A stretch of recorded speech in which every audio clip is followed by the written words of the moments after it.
চাকরির জন্য যারা রিটেন পরীক্ষা দিবেন তাদের জন্য আজকে এই কোশ্চেনটি বিগত বছরে বিভিন্ন পরীক্ষার মধ্যে এই কোশ্চেনটি অনেকবার আসছে। তার জন্য অবশ্যই আপনাদেরকে এই কোশ্চেনটা শিখে রাখতে হবে।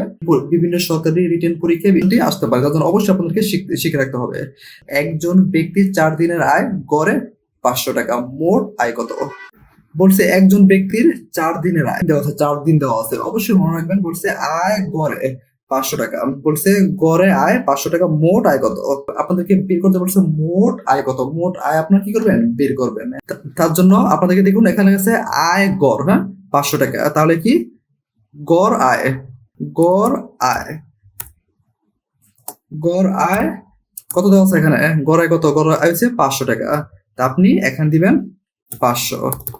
দেখুন আমি এখানে 500 দিয়েছি। দেখুন এখানে একজন ব্যক্তির 4 দিন, এখানে কয়দিন দেওয়া আছে? হচ্ছে মোট দিন কদিন? মোট দিন হচ্ছে 4 দিন। অবশ্যই মোট দিন হচ্ছে, মোট দিন হচ্ছে কত?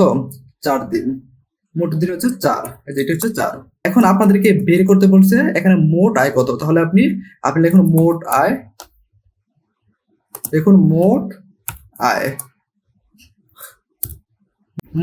মোট আয় হচ্ছে আপনি এখানে যে গড় আয় আছে, গড় আয় আর হচ্ছে মোট দিন কি করবেন? একত্রে গুণ করবেন। তাহলে গুণ এখানে 500 লিখেছি, তারপর এখানে গুণ চিহ্ন বাটন, গুণ এখানে 4 দিয়ে যখন আপনি একত্রে গুণ করবেন 2000, এটা হচ্ছে আপনাদের অ্যান্সার।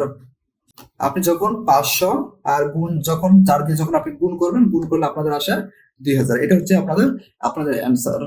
দেখুন এই কোশ্চেনটি আমরা দিয়েছি, এই কোশ্চেনটি সলভ করে অবশ্যই কমেন্টে অ্যান্সারটা আপনি দিয়ে দিবেন।